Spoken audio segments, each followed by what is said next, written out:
The Table Talk Podcast, where no discussion about the dinner table is off the table. Hello everyone, and welcome to the 7th episode of EDAC's Table Talk Podcast. My name is Kyle Buchan, the Research Assistant at EDAC, and today I'll be talking to Lewis Robertson about autistic male experiences of eating disorders. We'll be talking about traditional concepts of masculinity and how these are intrinsically tied to neuronormative standards and ideals, and how this can actually lead to body image concerns or eating concerns amongst autistic men, particularly in relation to social pressures, masking, and burnout. I really hope you enjoyed today's episode, and thank you so much for tuning in.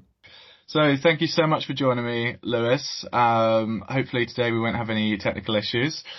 So I guess before we get started, it'd be great if you could just introduce yourself to everyone listening and just tell us a little bit about yourself and maybe a bit about your lived experience as well. So I was diagnosed with autism about age 10 or 11. And the diagnosis really came about as a result of challenging behaviours at school. And I really think that the way I got diagnosed was very detrimental to how I came to view this part of my identity, and it led to a lot of masking. However, in subsequent years, especially more recently when I've been part of the autistic community a bit more, so I've joined the maze and I'm part of the committee there, I've came to view it as I wasn't a bad person in a good environment. I was an autistic person in a bad neurodivergent, unaffirming environment. So my sensory needs weren't really met. What else? There was a lot of pressure in that environment to mask because of various things. And I've always wondered if I presented as female, so taking it back to the kind of crux of the episode, if I was female and I was displaying all the same kind of behaviours, would that have been noticed earlier, or would it have been not picked up on? So, yeah, that was my autism diagnosis story. So for my bulimia, it was kind of a more typical story of being put under pressure to achieve well in national exams, but also pressure to be social at school was quite a lot. Yeah. Because of how, I think it was a little bit of internalized ableism as well, with what I went through at school, what I went through at primary school was it really affected me because, what's the word, it made me feel this is the majority of people and they can act well, but this is the one person who we're going to seclude, and that was me, and yeah. And so that was kind of how my eating disorder came about, and particularly during COVID and lockdowns in 2021, I went through a really difficult period with my eating disorder where I just wasn't well with it, and I don't know how much I should say about that just because of triggering and stuff, but I just wasn't in a good place mentally, and I was always really good at hiding it because it wasn't this stereotypical image of what someone with an eating disorder should look like. But during that period, I was really unwell. People were commenting on it, and I was in a restaurant once.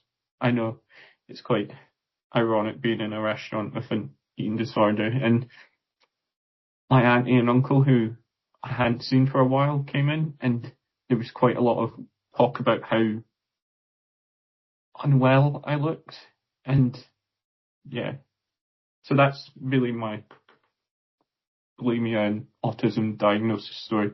So because of how unwell I looked, it was kind of, what's the word? It was kind of hard to hide. So my family kind of put pressure on me to get treatment for it. And yeah, that's kind of how I got my eating disorder diagnosis and also my autism diagnosis as well.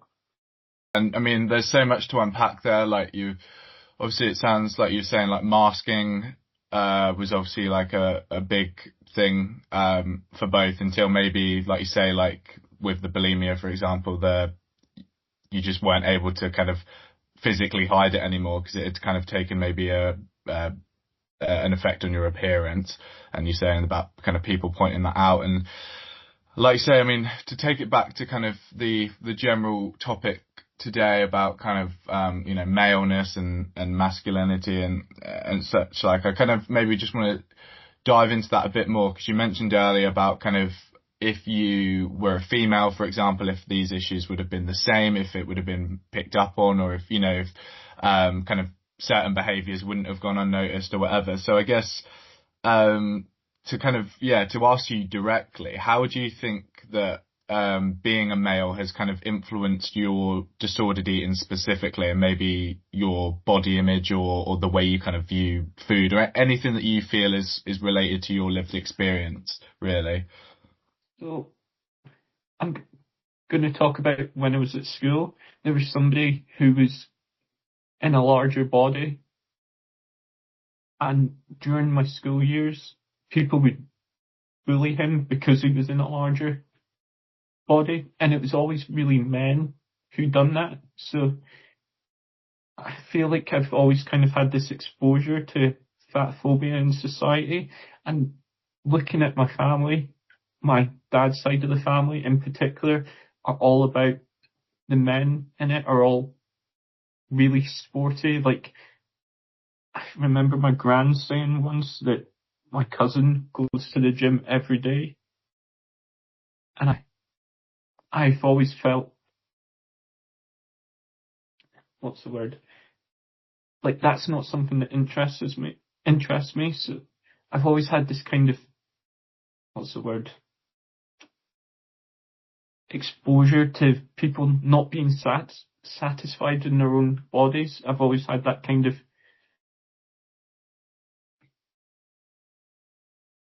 what's the word?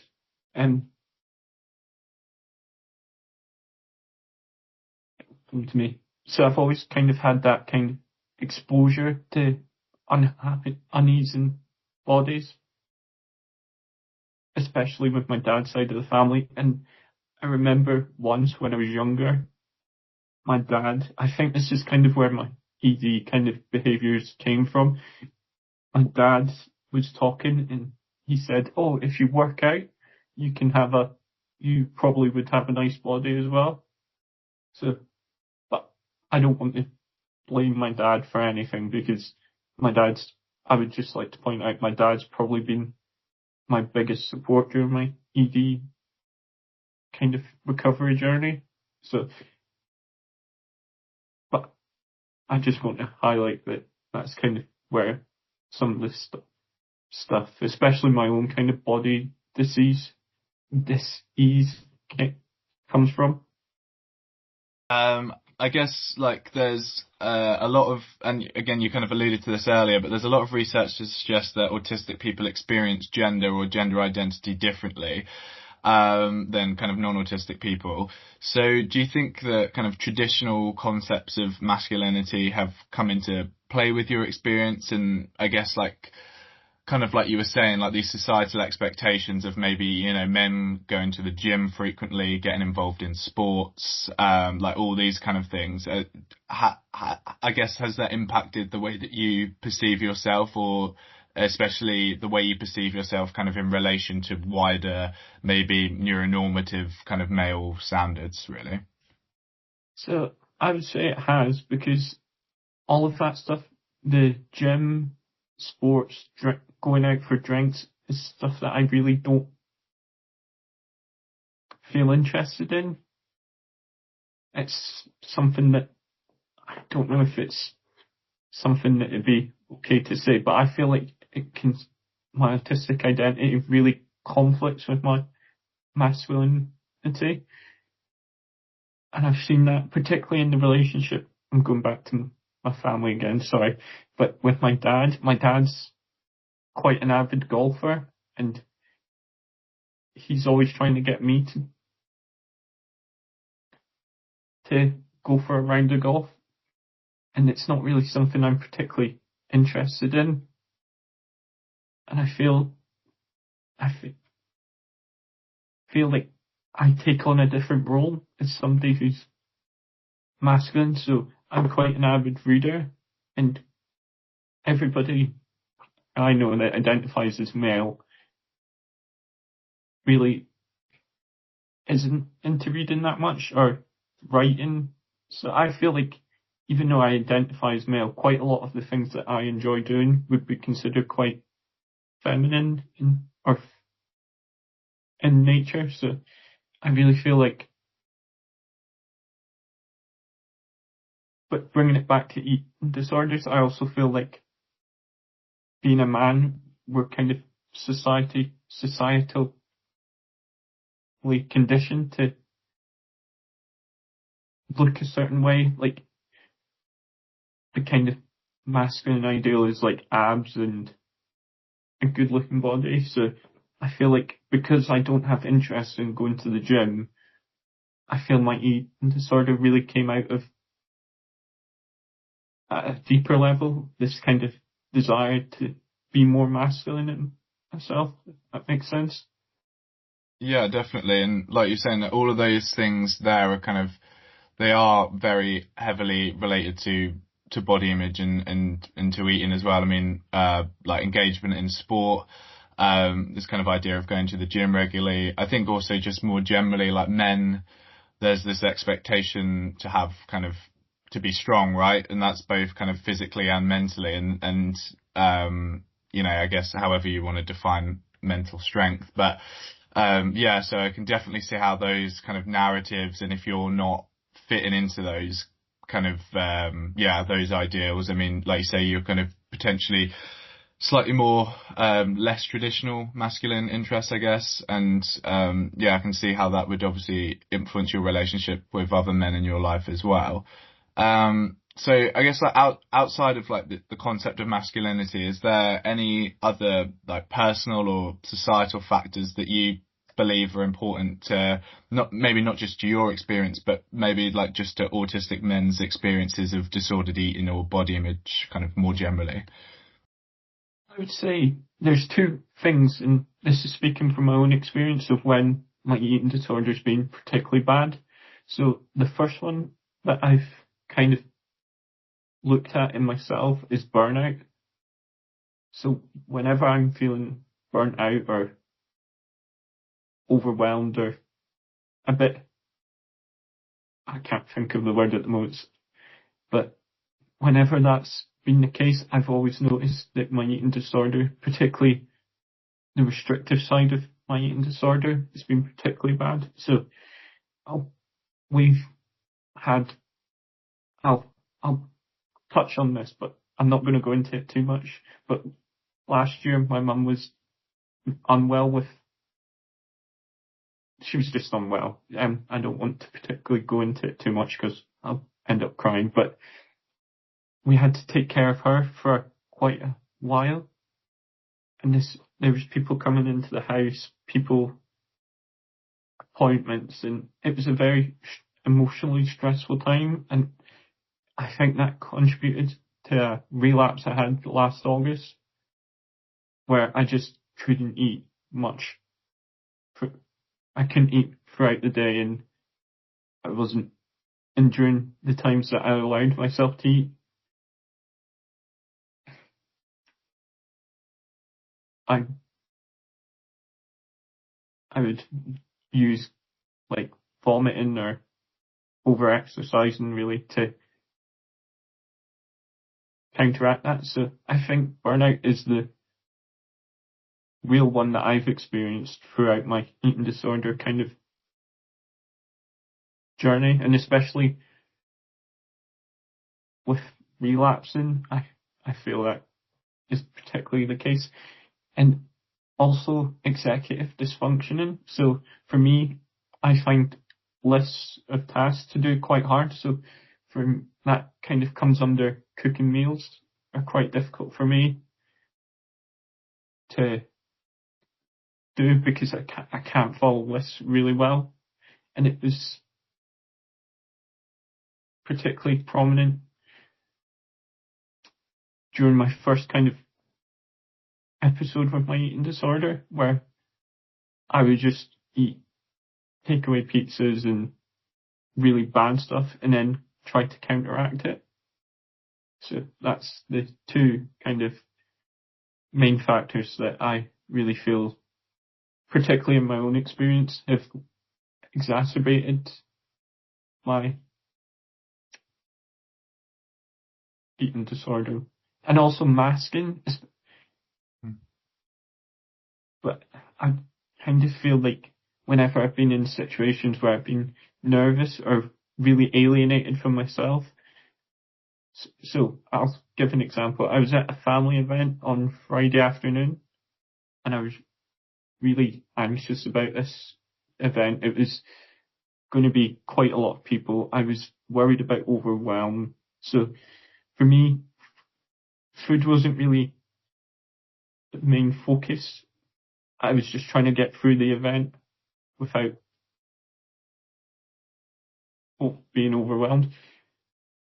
No, that makes complete sense, and definitely kind of listening to your experiences actually went on to my next question about kind of if there was specific aspects of being autistic, and you've kind of perfectly gone into that. You're talking about kind of burnout and masking and so I think and executive dysfunction. So I think to kind of adjust my next question then, have you found I guess strategies to help like overcome that at all? So for example, with the kind of difficulty potentially kind of preparing meals, like you were saying, I know that is definitely, like, you're not alone in that. It's a very common experience that autistic people report. And I think one thing that people often say is like really helpful to them is like implementing a routine, whether that's kind of time based or food based. So, you know, like Monday I have this, Tuesday I have this, or, you know, just to kind of give that predictability and that control. Do you think that that's something that you've used?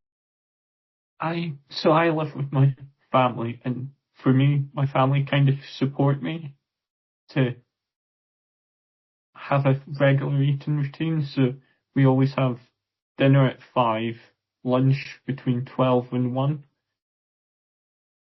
So, and it's always kind of similar stuff. For lunch we usually have soup or a sandwich or a roll, and for dinner it's usually quite a chicken based thing or meat based thing. So my family definitely kind of created the support network as well. And then after dinner we have tea and a biscuit. So it's quite a good routine I've got, especially with my family giving me the external accountability.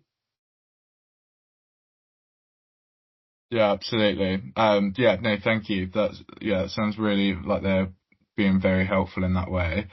So then I guess, like, to kind of combine the two, do you think that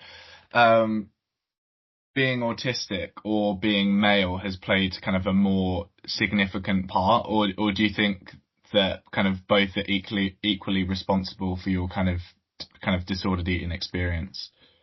I would say it's equal because for me, I have sensory issues around feeling full. It's kind of related to my hypersensitivity. I also have interoceptive issues.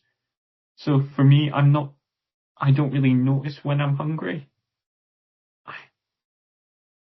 It's kind of, I have to be kind of accountable for my own eating because I don't really feel hunger that much.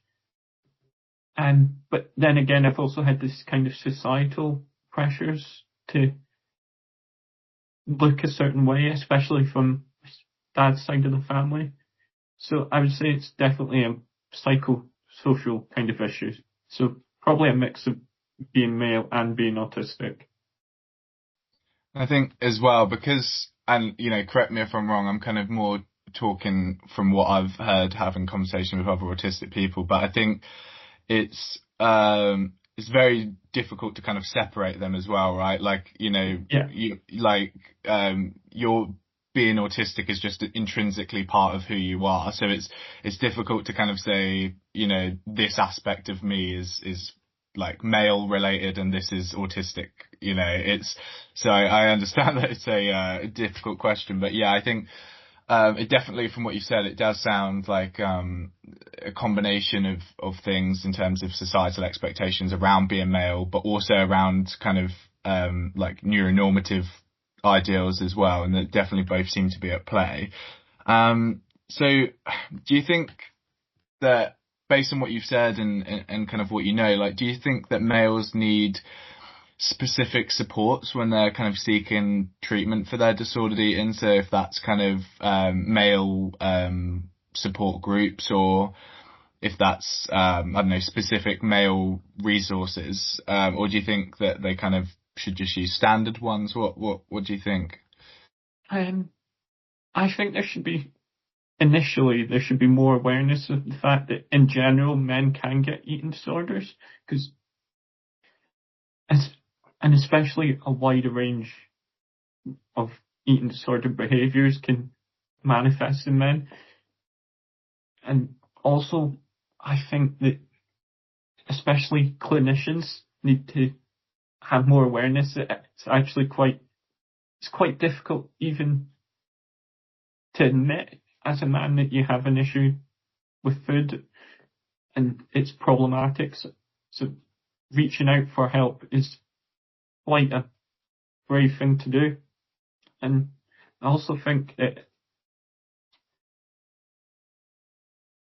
more support groups for men with eating disorders would be good, but also have facilitated groups, because I've been in groups where it can be quite detrimental to discuss eating disorders without a facilitator, because they can stray into really triggering topics and also, what's the word? I think there needs to be kind of a greater recognition of the differences that present themselves within female and male eating disorders more generally. So I think a lady presenting person may have an eating disorder to achieve a certain goal, whether a man can also have a different goal. And I don't think it's always about weight loss. There can be an element of control or kind of conforming to wider societal pressures.